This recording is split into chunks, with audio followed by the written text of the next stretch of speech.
কিয়ামতের দিনে আবার বলছি, আমাদের আওলাদ, আমাদের স্ত্রী সন্তান, মা বাপ, ভাই বোন আপনার আমার বিরুদ্ধে সাক্ষী দিবে। সত্য না মিথ্যা? আপনার বডি আপনার বিরুদ্ধে সাক্ষ্য দিবে না দিবে না? কথা বলছেন না কেন? দিবে। সবাই সাক্ষ্য দিবে। আপনার পেট, এই পেট 1.5 আঙ্গুল পেটে খাওয়ানোর জন্য কত হারাম জিনিস খাইলেন, কত মানুষের ঠকাইয়া খাইলেন। পেট বলবে, আল্লাহ আমি কি কইছিলাম যে হারাম খাইতো? আমার পেটে ঢুকাইছে কেন? আপনি বিচার করে দেন। তখন আপনি এরা খাওয়াইছিলেন, ভালো রাখছিলেন, বেশি বেশি খাওয়াইছিলেন, এখন হেই বলবে আমার কেন সে মিথ্যা অন্যায় খাওয়াইলো? আপনি বিচার করে দেন। চিন্তা করলেন এই পেটও আপনার বিরুদ্ধে সাক্ষ্য দিবে। আপনি চিন্তা করছেন দুনিয়া কোথায় গিয়ে পৌঁছে যাবে? এরপরেও যদি আপনি বলেন আল্লাহ আমার হাত পা আমার বিরুদ্ধে সাক্ষ্য দিচ্ছে, বোধহয় ঘুষ খাইছে কারো কাছে, ঘুষ খাইয়ে আমার বিরুদ্ধে সাক্ষ্য দেয়। আয় আল্লাহ তাআলা এই লোকগুলো আমার বিরুদ্ধে সাক্ষ্য দিচ্ছে। আল্লাহ তাআলা ওই সময়ে 2 জন সাংবাদিক, ডিজিটাল সাংবাদিক 2 জন আসেনি? নাম কি তা? কথা বলেন। কিরামান কাতিবিন।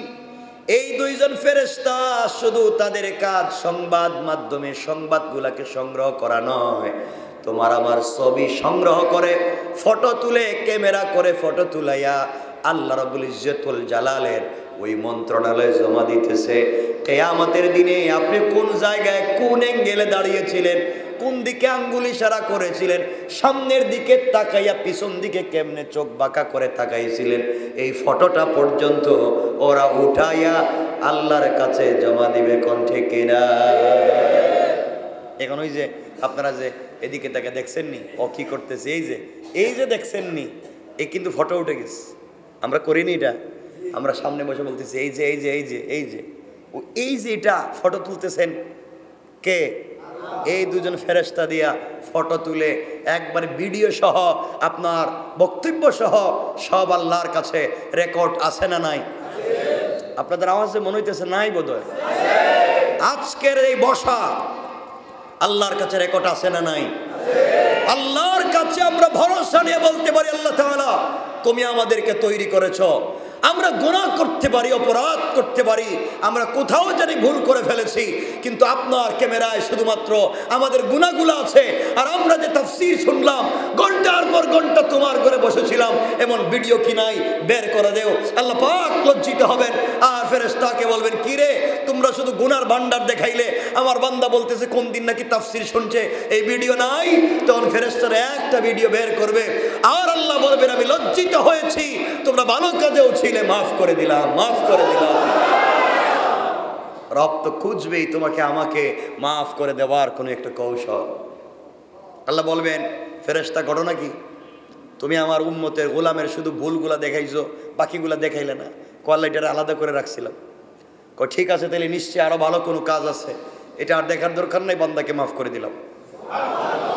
আল্লাহ মাফ করতে পারেন কি পারেন না? আমাদের যে অবস্থা ভালো করে বুঝেন কি বলতে চাই। কিয়ামতের দিনে কাউকে পাবেন না, কেউ সহযোগিতা করবে না। আল্লাহ রাব্বুল ইজ্জতুল জালাল বলছেন মুসলমানেরা, এই দুনিয়ার জমিনে আল্লাহ রাব্বুল ইজ্জতুল জালাল বুঝাইয়া দিলেন ওই সমস্ত মানুষেরা তারা মনে করবে দুনিয়ার জমিনে আমরা ভালো কাজ করেছি, মানুষকে দান খয়রাত করেছি, কিয়ামতের দিনে আল্লাহ তাআলা আমাদেরকে জাহান্নামের আগুনে জ্বালাবেন না।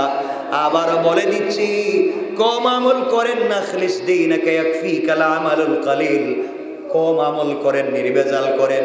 আপনি বেশি বেশি আমল করলেন, আবার বেশি বেশি গুনাহ করলেন, মানুষকে ঠকাইলেন, হাজার হাজার সওয়াবের গাট্টি নিয়ে গেলেন, আবার দেখলেন পাবলিক আপনার কাছে পয়সা পায়।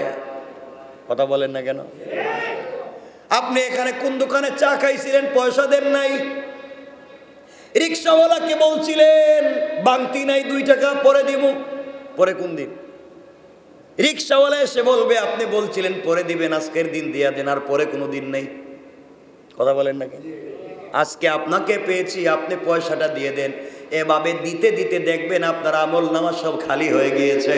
আল্লাহ রাসূল বললেন ওই আমল নামার আল্লাহর কাছে দরকার নাই, আল্লাহর কাছে এমন একটা আমলের দরকার প্রচুর অল্প আমল আছে, কম আমল আছে, কিন্তু ওই আমল কাটবার কোনো সুযোগ নাই। কিয়ামতের দিনে মুসিবতের সময় কথাগুলো ভালো করে বুঝে।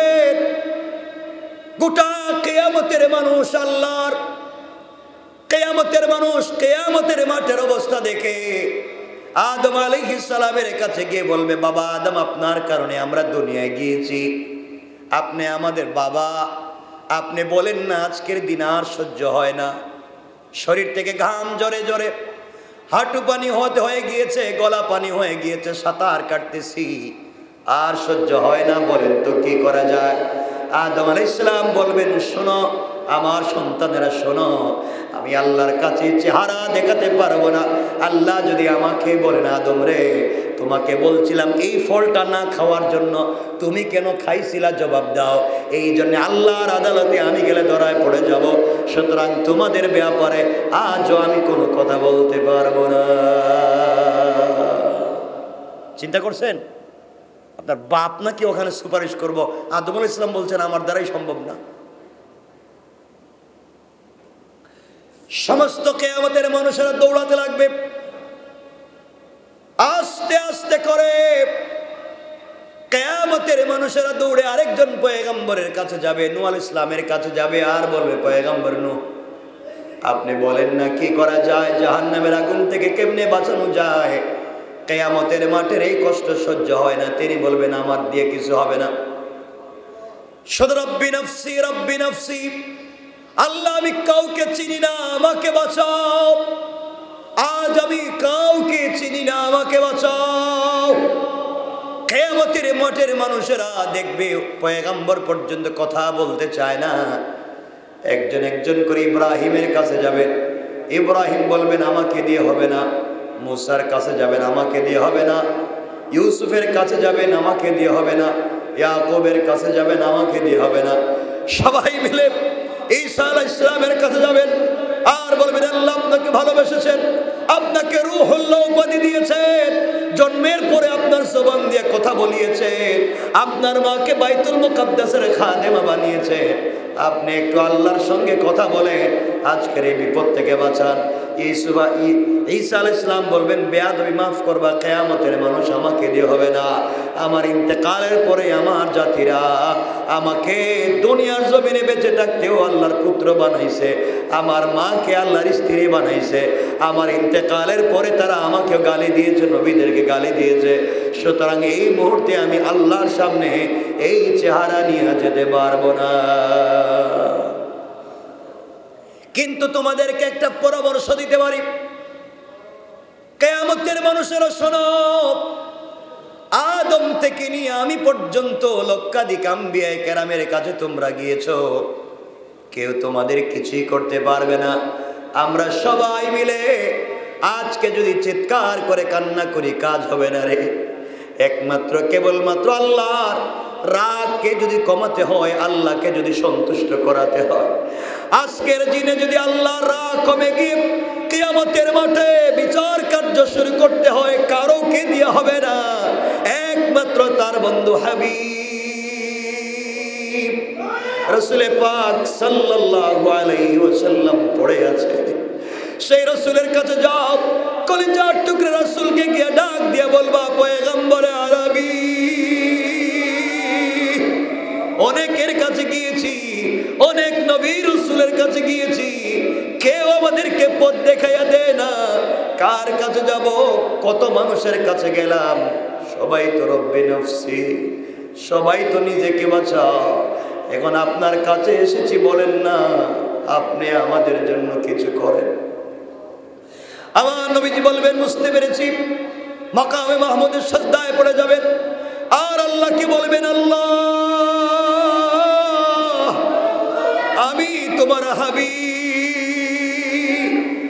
যাকে দুনিয়া থেকে সরাসরি তুমি আরশে আসীম পর্যন্ত এনেছো, বলো তুমি আমার কথা রাখবা কিনা?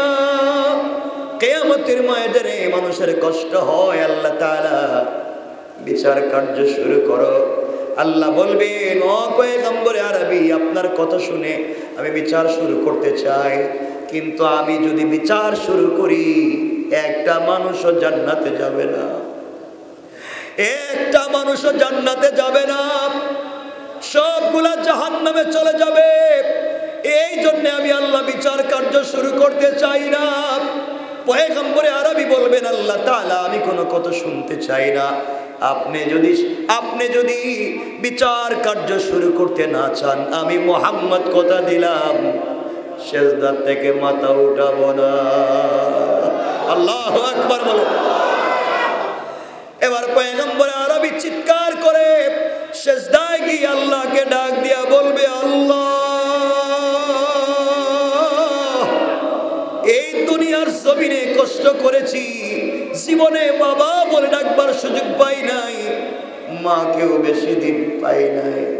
তুমি না আমাকে বলেছো পৃথিবীতে কেউ না থাকলে তুমি আছো। আয় আল্লাহ তাআলা, আজকের দিনের মানুষের কষ্ট আমার সহ্য হয় না।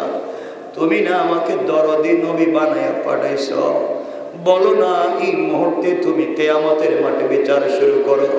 আল্লাহ বলবেন, বন্ধুরে কথা দিলাম বিচার শুরু করব, এখন তুমি মাথা উঠাও। আল্লাহ রাসূল মাথা উঠাবেন। এবার আল্লাহ বলবেন, শোনো বন্ধু আমার, আমি বিচার কার্য শুরু করতে চাই, কিন্তু একজন মানুষ কি আছে কিয়ামতের মাঠে? একজন মানুষ কি আছে হিসাব ছাড়া জান্নাতে যেতে পারবে? যার আমলনামা বের করব সে তো আর জান্নাতে যেতে পারবে না। বলো তো এই মুহূর্তে কি করা যায়?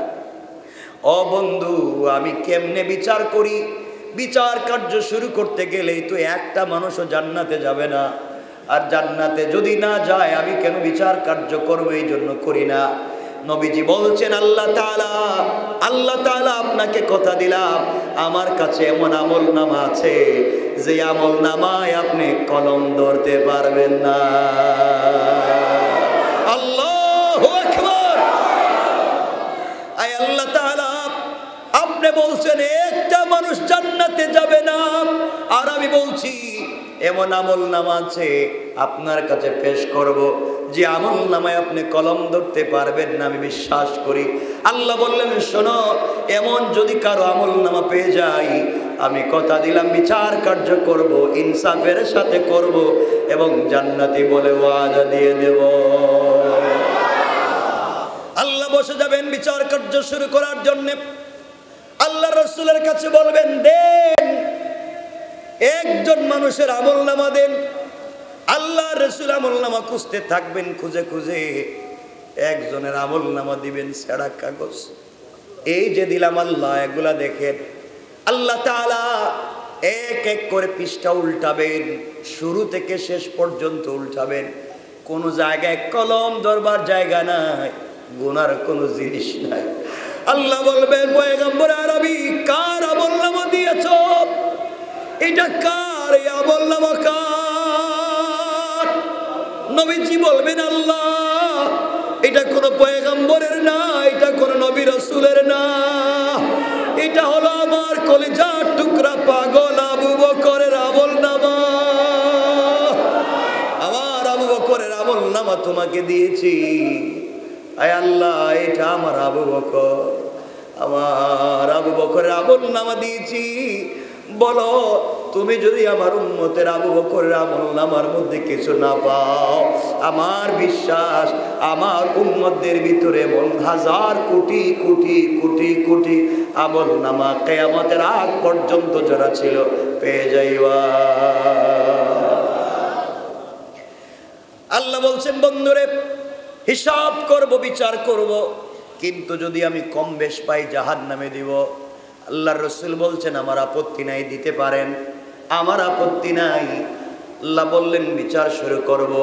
এই নেন আপনি চেয়ার, জান্নাত থেকে চেয়ার এনেছি, আপনি চেয়ারে বসেন। এই যে আপনার পোশাক পরেন। আমার নবীজি বলবেন, আল্লাহ যারা দুনিয়ার জমিনে আমাকে ভালোবেসেছে আজকে তাদের বিচার হবে, আমি চেয়ারে বসে থাকব। আমার কোন উম্মতকে আপনার ফেরেশতারা যদি না চিনা জাহান্নামে নিয়ে যায়, আমার কোন উম্মতকে যদি জাহান্নামে নিয়ে যায়, আমি এখানে বসে থাকবো। আল্লাহ কি জবাব দেব? এই বলে আমার নবীজি একবার দৌড় দিবেন হাউজে কাউসারের পানির কাছে। আর গিয়ে বলবেন, আবু বকর, ও ওমর, আমার যে উম্মত আসবে তাদেরকে পানি পান করাও। আবার নবীজি দৌড় দিবেন মিজানের কাছে। কোন উম্মতের মিজানের পাল্লা আস্তে করে নেকির পাল্লা হালকা হয়ে গিয়েছে, নবীজি গিয়ে দেখবেন অনেক উম্মতের নেকির পাল্লা হালকা, গুনার পাল্লা ভারী হয়ে গিয়েছে। ডাক দিয়ে বলবেন, উম্মত রে, তোমার আমলনামায় কি কোনো দুরূদ শরীফ নাই? তুমি কি কোনোদিন আমার উপরে দুরূদ শরীফ পড়ো নাই? কোনোদিন কি সাল্লাল্লাহু আলাইহি ওয়াসাল্লাম এমন ছোট দুরূদ পড়েছো? উম্মত বলবে, পয়গম্বর পড়েছি, মনে নাই। আমার নবীজি তার নাম ঠিকানা নিয়ে আল্লাহর কাছে বলবেন, আল্লাহ তাআলা বলেন তো, কিয়ামতের মাঠের কোন জায়গায় আমার উম্মতের আমলনামা রাখছে?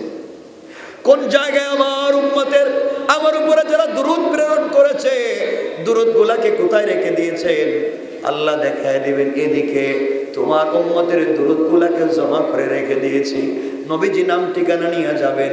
এই নাম ঠিকানা যতটুকু দুরূদ পাওয়া যায় কান্দে করে নিয়ে এসে আমলনামা এসে মিজানের পাল্লা এনে বলবেন, আল্লাহ পেয়ে গেছি, আমার উম্মতকে আর জাহান্নামে দিতে পারবা না। তোমাকে আমাকে বাঁচাবার জন্য যেই রাসূল এত কষ্ট করবেন, যেই রাসূল এত চিন্তা করবেন, কেমনে তুমি আমি সেই রাসূলকে বলে যাই? কিয়ামতের দিন আল্লাহ বলছেন, পয়গম্বরে আরবি আপনাকেও সাক্ষী বানাবো। ওই দিন নবীজি যদি দাঁড়াইয়া বলেন, তোমাকে আমাকে চিনেন না, এর চাইতে অপমানের আর কিছু হতে পারে না। নবীজি যদি বলেন, এদেরকে আমি চিনি না, জাহান্নাম থেকে কেউ বাঁচাতে পারবে না। এই জন্য আজকের আলোচনার মূল বিষয় হবে, আর যাই করি নবীজি আমাদেরকে চিনেন এমন আমল করে কবরে যেতে চাই, কোন ইনশাআল্লাহ। কিচ্ছু চাই না, শুধুমাত্র অল্প অল্প করে দুরূদ শরীফ, দুরূদ পড়ে যাইয়েন, দুরূদগুলাকে সাথে রাখেন, মরলে বাঁচবেন বাঁচবেন। এই যে আমাদের রাসূল, দুরূদটা পড়ে যান, দেখবেন তো কিয়ামতের দিন কি উপকার হয়। এই জন্য সুযোগ পাইলে পড়বেন তো ইনশাআল্লাহ, সুযোগ পাইলেই দুরূদ পড়বেন। আল্লাহ তাআলা আমাদেরকে কবুল করবেন, বলেন আমিন। দুরূদের অনেক অনেক অনেক দাম, দুরূদের অনেক দাম। নবীজি সাল্লাল্লাহু আলাইহি ওয়াসাল্লামকে আল্লাহ হাদিসে কুদসিতে বলেছেন, কেউ যদি রাসূলের উপরে একবার, কয়বার? মাত্র একবার দুরূদ শরীফ পড়ে, একবার সাল্লাল্লাহু আলাইহি ওয়াসাল্লাম, এই একটা কথা বলছে, আল্লাহ বলছেন আমি তার উপরে 10 বার রহমত দেই। এখন একটা লোক যদি প্রতিদিন 10 বার পড়ে, 100 বার, প্রতিদিন 100টা রহমত পাচ্ছেন। সুবহানাল্লাহ বললেন না? আপনি কি চান? এই জন্য আমার মুসলমান বন্ধুকে মনে রাখবেন, এই দুনিয়ার জমিনে যদি সহজে জান্নাতে যেতে হয়, কাজ করেন, যাই করেন, নবীজির উপরে দুরূদ পড়বেন। আল্লাহ তাআলা দুনিয়ার জমিনে আমাদেরকে প্রেরণ করে দিয়েছেন, আমরা যে আমল করেই জান্নাতে যেতে পারবো এর কোনো গ্যারান্টি নাই, আমাদের ভুলের কোনো শেষ নাই। নবীজিকে আল্লাহ জানাইয়া দিয়েছেন, বন্ধুরে, এই দুনিয়ার জমিনে যাদের আমলনামার ভিতরে দুরূদ শরীফের সংখ্যা বেশি পাবো, আপনার ভালোবাসার সংখ্যা বেশি পাবো, কারণ যারা তোমাকে ভালোবাসে তারা আমাকে ভালোবাসে। আপনার ভালোবাসা, আপনার উপরে দুরূদ যারা বেশি করে পড়বে, আপনাকে যারা ভালোবাসবে, কিয়ামতের দিনে আমি তাদের আমলনামা না দেখে জান্নাতের ফয়সালা করে দিতে চাই। এই জন্য মুসলমানেরা মনে রাখবেন, দুনিয়ার জমিনে কিয়ামতের দিনে কেউ আমাদের সাথে থাকবে না। দুনিয়ার জমিন থেকে বিদায় নিয়ে কিয়ামতের ময়দানে কাউকে পাওয়া যাবে না। ওই দিন সবাই যখন রব্বি নাফসি বলে কাঁদবে, ওই দিন আমার নবীজি সিজদায় পড়ে শুধু বলবেন, রব্বি উম্মতি উম্মতি। আমার নবীজি কিয়ামতের মাঠে জিবরিল আমিনকে আল্লাহ পাঠাবেন, যাও জিবরাইল, কিয়ামতের মাঠ কায়েম হয়ে গিয়েছে, আমার রাসূলকে তুমি রওজা মুবারক থেকে উঠে নিয়ে আসো। জিবরাইল আসবে, আল্লাহর রাসূলকে ডাক দিবেন, এসে দেখবে নবীজি রওজায় শুয়ে শুয়ে উম্মতি উম্মতি বলে কাঁদতেছে। জিবরাইল ডাক দিবেন, পাগলের মতো নবীজি উঠবেন আর বলবেন, জিবরাইল মনে দেরি করে ফেলছো, তুমি আগে বলো, আগে বলো, আমি কিছু জানতে চাই না, আমার উম্মতের কি অবস্থা, আগে বলো কিয়ামতের মাঠে আমার উম্মতের কি অবস্থা। ও জিবরাইল, আমি ফাতেমার খবর জানতে চাই না, আলী হাসান হুসাইনের খবর জানতে চাই না, আগে বলো দুনিয়ার জমিনে যারা আমার উম্মত ছিল গুনাহগার উম্মতের কি অবস্থা। জিবরাইল বলবেন, আল্লাহ তাআলা পয়গম্বর আরবি একমাত্র প্রথমে আল্লাহ আপনাকে উঠাইছেন, এখনো কাউকে উঠান নাই, আপনি টেনশন করবেন না, একজনকেও এখন পর্যন্ত জাহান্নামে দেওয়া হয় নাই। নবীজি বলবেন, বিশ্বাস করি না, তোমরা আমার জাহান্নামের কাছে নিয়ে যাও, আল্লাহু আকবার, আমি দেখবো আমার একটা উম্মতকে কি তোমরা জাহান্নামে দিয়েছো, আমি দেখতে চাই। যেই নবী তোমার আমার জন্য কিয়ামতের ময়দানে এমন পাগল হয়ে যাবে, এই নবীর জন্য দুনিয়ায় আমাদের দুরূদ পড়ার দরকার আছে না না? শুধু এতটুকু, সে নবীর জন্য কিছু করেন, নিজের জন্য কিছু করেন, দুনিয়ায় উপকার হবে, আখিরাতে উপকার হবে।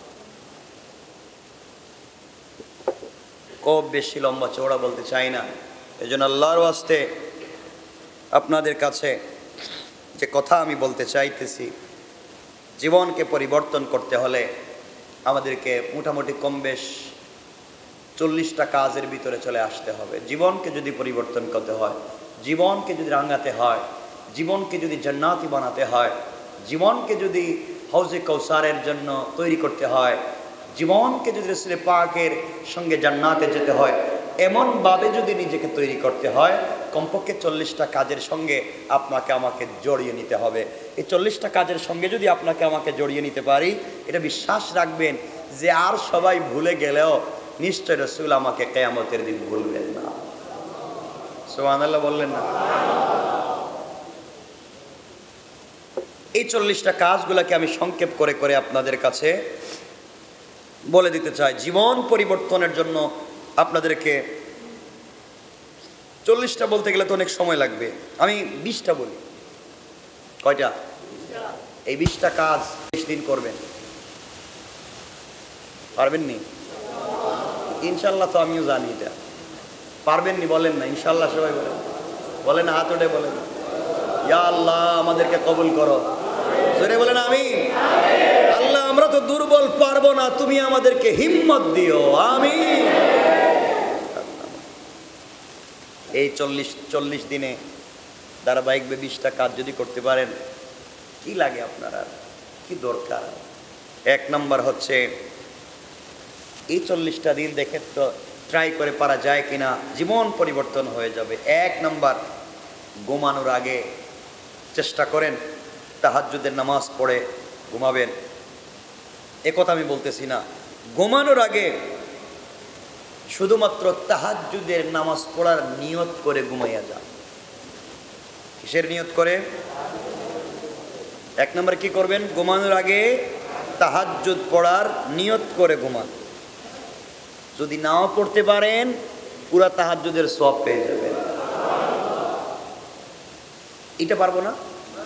আচ্ছা, তাহাজ্জুদ পড়তে বলতেছি না আমি, যদি না পড়তে পারেন নিয়তটাও করতে পারবেন না যে আল্লাহ আমি নিয়ত করলাম যদি বেঁচে থাকি, উঠতে পারি, আমি তাহাজ্জুদের সালাত পড়ব, পারবেন না ইনশাল্লাহ?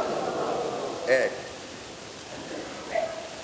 2 নম্বর, ঘুম থেকে যখন উঠেন, আমি আপনাকে বলছি না ফজরের আগে উঠবেন, আপনি তো উঠবেন অবশ্যই, যদি উঠতে না পারেন যখনই উঠবেন, আপনি ঘুম থেকে যখনই উঠবেন, উঠার পরে দোয়া পড়বেন। ঘুম থেকে উঠে আলহামদুলিল্লাহ আমি মরে গিয়েছিলাম, তুমি আমাকে আবার জীবিত করেছো, এই কথা বলতে পারবো না? আলহামদুলিল্লাহিল্লাযী আহইয়ানা, এই যে আরবি যে দুইটার অর্থই বলছি আমি, বাদামা আমাতানা, আল্লাহ আমি তো মরে গিয়েছিলাম, তুমি আমাকে আবার জিন্দা করেছো। আমরা বলতে পারবো না? আমি আরবি বলতে বলছি না, বাংলা বলতে পারবেন না? আচ্ছা, পাশাপাশি মেসওয়াক করবেন। রাসূল পাক বলছেন, যারা মেসওয়াক করে তারা আমার সঙ্গে জান্নাতে যাবে। তাহলে তাহাজ্জুদের নামাজ পড়ার নিয়ত করে ঘুমিয়ে যাওয়া, ঘুম থেকে উঠে দোয়া পড়া, মেসওয়াক করা, এটা বড় কোনো কাজ, বাড়ি কোনো কাজ। আচ্ছা, 3 নম্বরে ওযু করার পরে কালিমায়ে শাহাদাত পাঠ করা। আমরা পড়ি না অনেকে? খুব কঠিন কাজ। আপনি শুধুই ধারাবাহিক দেখবেন এই 20টা কাজ আমার ভিতরে আসেনি, এভাবে 40 দিন চালাইয়া আমার সাথে কথা বলবেন। 3 নম্বরে ওযু করার পরে কালিমায়ে শাহাদাত পাঠ করা।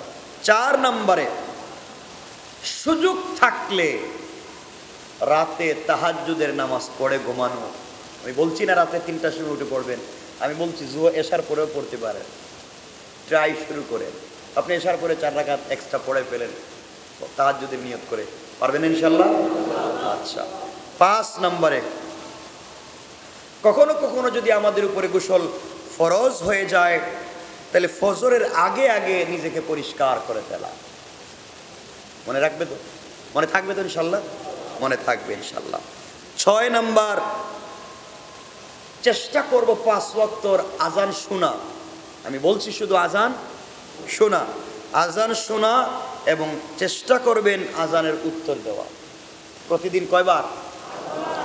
5 বার আজান দে মুয়াজ্জিন। ডাকতেছে কে? আল্লাহর ডাকটা আপনি 5 বার শুনবেন প্রতিদিন, 5 বার উত্তর দিলেন। কি চিন্তা করছেন? ডাকতেছেন আল্লাহ, জবাব দিচ্ছেন আপনি। সুবহানাল্লাহ বললেন না? পারবো না এটা আমরা ইনশাআল্লাহ। এরপরে 7 নম্বর, ফজরের সুন্নতকে গুরুত্ব দিয়ে আদায় করা। ফজরের সুন্নতকে গুরুত্ব দিয়ে আদায় করা। 8 নম্বরে, কেউ যদি বিনা হিসেবে জান্নাতে যেতে চায়, কিয়ামতের দিনে আল্লাহকে সন্তুষ্ট আল্লাহ আছেন বুঝাতে চায়, সে যেন সূর্য উদয়ের পূর্বে কোরআন তেলাওয়াত করে। সূর্য উদয়ের আগে, ফজরের আগে পড়ে, ফজরের নামাজের পরে তো সূর্য উদয় হয়। আপনি নামাজের পরে, নামাজের আগে বসে রয়েছেন মসজিদে, পড়েন না কোরআন শরীফ। আল্লাহ রাসূল বলছেন সূর্য উদয়ের আগে কোরআন তিলাওয়াত করা।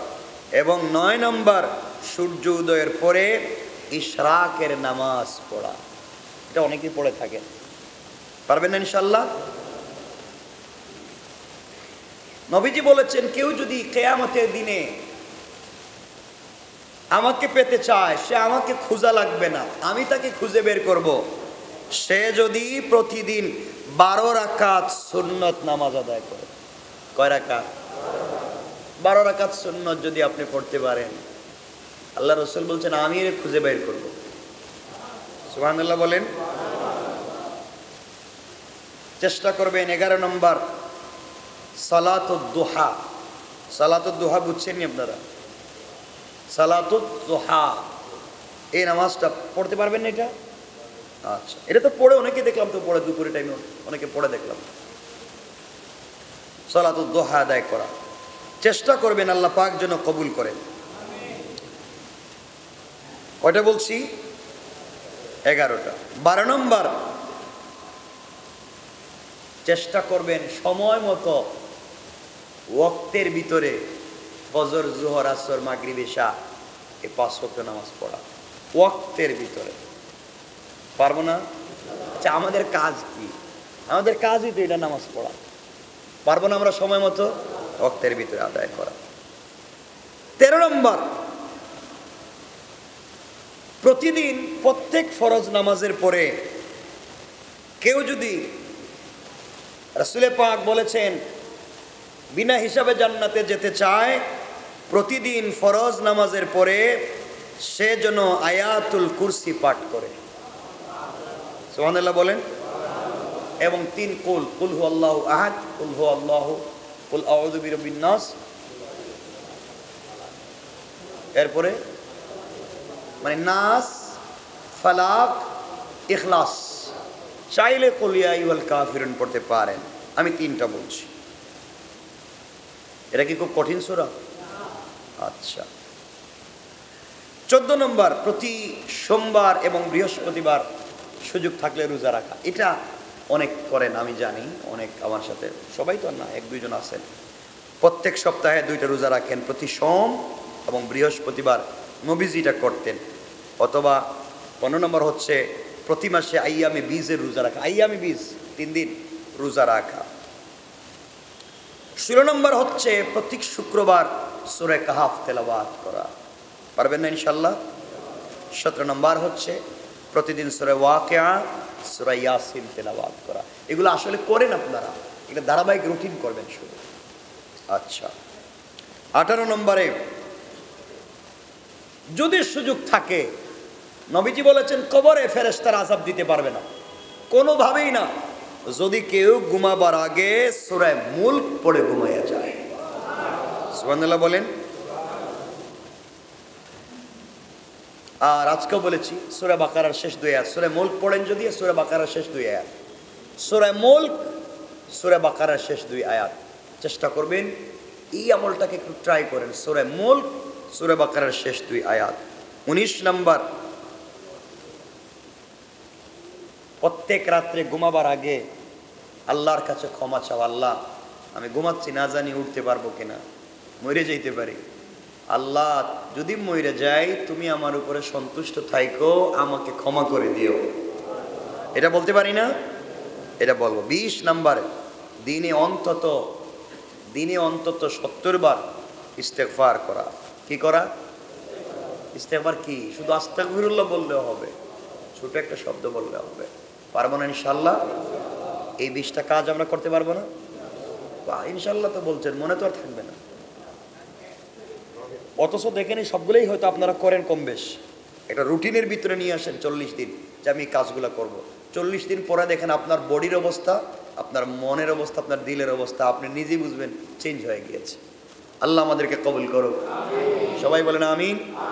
আমার জন্য দোয়া চাই, আপনাদের জন্য দোয়া থাকবে। কথা এখানেই রেখে দিতে চাই।